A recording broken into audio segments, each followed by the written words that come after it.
Hey guys, Chris over here at Vintage Vault. This is my first SGC bulk submission. Kind of jumped the gun on this submission. I got a nice lot of 1975 Topps baseball cards that had multiples of a lot of the stars in the set.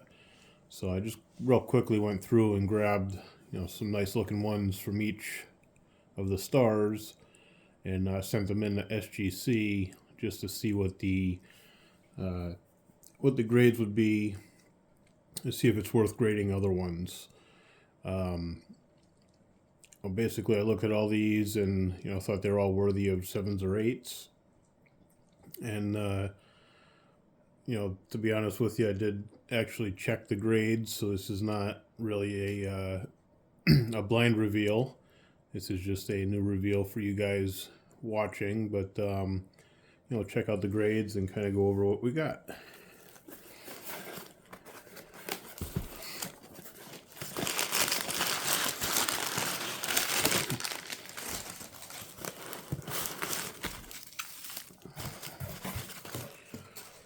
Looks like everything all in one little bundle here. The SGC Tux on it.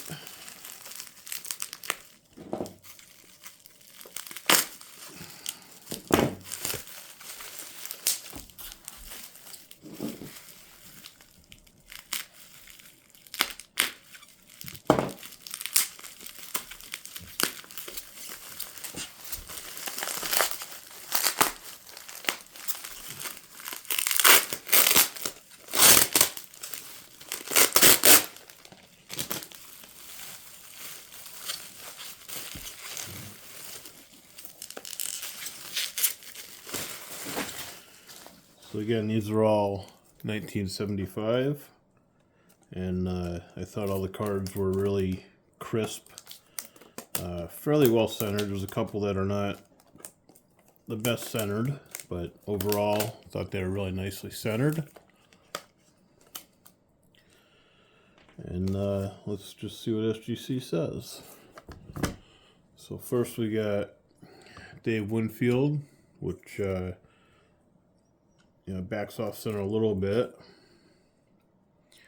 but there's a nice 8 we got on that one, which is great.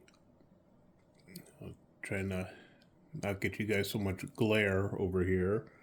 This top corner's got a tiny touch, but other than that, it really looks like a really, really nice card. Well centered, no other flaws really on it. So that's a good start. Rod Carew. Interesting, they put that one in a card in a sleeve here, but they don't put the other ones in a sleeve. I don't know why. So Rod Carew only got a 7. A little disappointing. Again, this card, I mean, it's beautiful. It is off-centered just a hair, but going over the specifications for the grade on their website, I mean, they give you 60-40 centering on a 7, so that's well within that range. And then there's one little print dot here, but I mean, it doesn't really affect the card overall. It's a really beautiful card. I got some fog from my fingers on there, but again, it's a beautiful, beautiful card. I thought it was worthy of more than a 7. Hank Aaron. Now the Hank Aaron's in this lot, unfortunately, were some of the worst condition cards. And we got a 6 on that, which I don't know. I mean, it's well centered. It does have, you can see just a touch of white down here, but it's a little disappointing because when you look at a card and you say, wow, that card is near mint, I think this falls well within near mint specifications. It does have some light print white print dots or print streaks there. But again, overall, you know, near mint, you know, it's exactly that. It's near mint. It doesn't mean that it's a perfect looking card.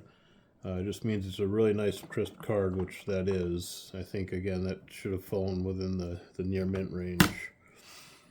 Harming Killebrew, got a little spot here. Probably a little light print mark or something. He got a 7.5, which is decent. I'm happy with that.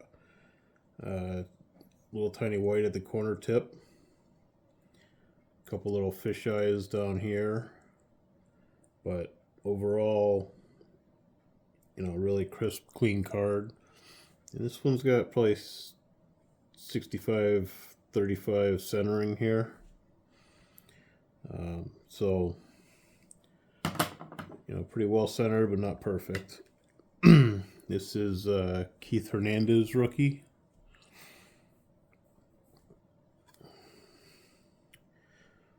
Only got a 7. You know, again, kind of disappointed with only a 7. I know, you know, we say only, but these cards were pretty much pack fresh, vending stock type cards. There's a little tiny white dot at the corner tip up in the top here. Centering is not perfect, but again, it's well within specs of an 8. You know, it's 65-35 or so for an 8. Is the specifications for centering. Again, just overall beautiful card. It does have, again, that some light print dots throughout right in this area here, but again, near mint. I mean, to me, it's a little bit better than just near mint. Fred Lynn rookie. We did get an 8 on this. Again, I mean, this thing is, you know, we look at it, really don't see any flaws. You know, I mean, eight's great. Wish I could have got a little bit higher. 8.5 or a 9 would have been awesome, but I'll definitely take an 8 on there. Gary Carter's rookie. 8 on that one also. Again, there's a couple of Gary Carters in this lot that were pretty much flawless, and you know, this was one of them. I'm not really seeing anything that would knock it down even to an 8. I guess the corner tips, the very, very, very tops of the corner tips, maybe a little bit of white showing there, but I mean, it's well centered, glossy, you know, beautiful card. Jim Rice rookie. Got 7.5 on that one, which isn't a bad grade. I mean, I agree with that. You can see a tiny corner touch there, and then there's a little bit of print streak right here, and it's just the tiniest bit off center. A little red ink here from printing. So yeah, 7.5. I would agree with that. Nolan Ryan. This had a little dark patch here with a P showing his position. Otherwise, I mean, it's really, really nice card. You can see the centering is down and to the left just a hair. A 6.5 is, you know, again, it's pretty tough on this card. I mean, it's a beautiful card. You know, again, we go back to that, you know, what does near mint mean? You know, to me, this would definitely fall within near mint, but they only gave it a 6.5. Tom Seaver. We did end up with an 8 on that one, which is nice. Again, another just nice, crisp, clear card. You can see a little bit of that white print dots through here. So some of those other ones that got the 7s that had those print dots, the same print dots are on an 8. So again, I don't know why one will get a 7 and one will get an 8. Pete Rose, a little dark spot here too. Got 7.5 on that. So I mean, this one's more well centered than say the Nolan Ryan, but this has a print mark there like a fisheye. It's got one down here. I don't know if you guys can see that right here. It's also got that dark spot here on the back. And this one got a 7.5, but the Nolan Ryan, which again is within spec for centering of a 7, only got a 6.5. Again, this thing looks absolutely beautiful other than these couple marks. So, I mean, 7.5 is fair grade, I think, for that one. Reggie Jackson.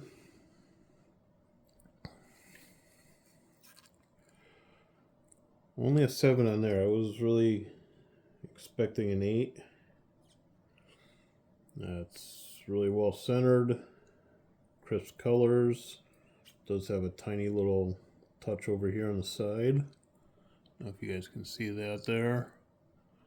But, I mean, otherwise, it's an absolutely beautiful card. You can see, I guess, a little bit of white right at the corner tips on the tops. But again, I think it's a bit more than a near mint, maybe a 7.5 or an 8. Again, it does show some of those white print marks throughout the picture too. Karl Yastrzemski, backs off center a little bit. That one only got a 7. That corner there is touched just a hair. Yeah, I guess I'd agree with a 7 on that. There's a little tiny touch over on that side too. So a couple of things that knock it down a little bit. So 7 looks fair for that card. This is a 1957 MVP with Mickey Mantle and Hank Aaron on it. And this one only got a 7. I mean, I thought this was a really crisp card. You can see a little tiny touch on that corner with a little tiny bit of white there, little print mark down here, but I mean, otherwise super crisp colors. Just a beautiful card. So I thought that should have got a little bit higher. Mike Schmidt.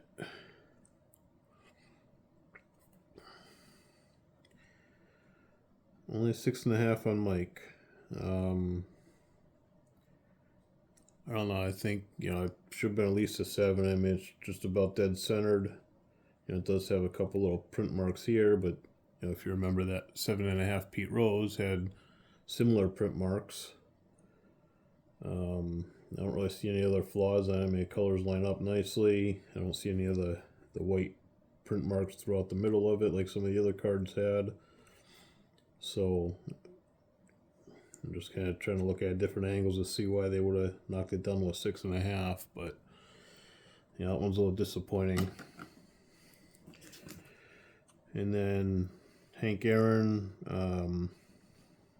highlight card, number 1 card in the set, which is a tough one to find in really high grade. I got a couple of these in really high grade. This one, we're able to get an 8 out of it, which is awesome. Beautiful card, well centered, beautiful colors. So did pretty good with that one. Now I do have about 40 or 50 of these going to PSA also, so I can kind of see cards from the same lot, similar conditions, see how they grade differently between PSA and SGC. It's kind of the only way, or the best way, I guess, to compare the two companies without actually breaking one out of one slab and submitting it to the other company. But I like these in the slabs they're in. I'm going to keep them like this. I'm not going to break them out. I'm going to see how the PSA ones come out. Again, I had a nice lot of these. Some beautiful cards here. And I just kind of sent these in just to get an idea of what grades to expect, from the cards. So I think overall, I did well. Like I said, there's a couple disappointing ones, but most of them were, right where I thought, right in the 7 to 8 range. So that's my submission for now. Again, my first bulk SGC submission. With the results of this, I'd maybe think twice about using them again. Again, some of these cards are really, really crisp, and to get, anything less than a 7 on them is really, really tough. And even some of the 7s, really look pretty flawless. But it goes back to kind of a little discussion about, what do the grades really mean? If you read their specifications, and same thing with PSA. I mean, they have similar specifications. SGC, I mean, they had a 7 or an 8 even. They allow for a tiny print dot or print mark, as long as it doesn't really affect the eye appeal of the card.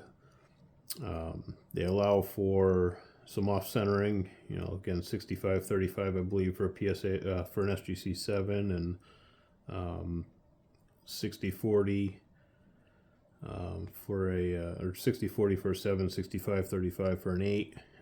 Again, these cards fall within that. I don't have a centering tool, but I have a ruler where I measure millimeters. And, the worst cards here are like 4 millimeters on one side and 2 millimeters on the other side, which would mean 2/3 are on one side and 1/3 on the other side, which would fall within the 65-35 specification. So if they graded to their definitions of the grades, I think these cards would be a little bit different. And I think that's kind of the problem with the grading industry right now, is they don't grade to their own standards. They grade higher than their standards, which makes it tough to, take pride in your collection and, have some nice higher grade cards that are actually, rated or graded where they should be. I've always, I've been doing the grading thing since probably 2002 or 3. And I've always looked for 8s and better in my collection. So, to get some of these at 7, 7.5, even 6.5s are kind of tough when they're, they're the same cards that would have been 8s, 8.5s, and maybe 9s, years ago. So the grading standards definitely has changed in the industry. And again, I think it hurts the industry because, people get excited about having really nice cards, and they send them in, and, you got someone down the road telling you, hey, they're not really as nice as you think they are. That's just my take on it. Again, most of these grades I agree with, but there's a couple disappointing ones. And I don't think there's anything that really graded above what I expected.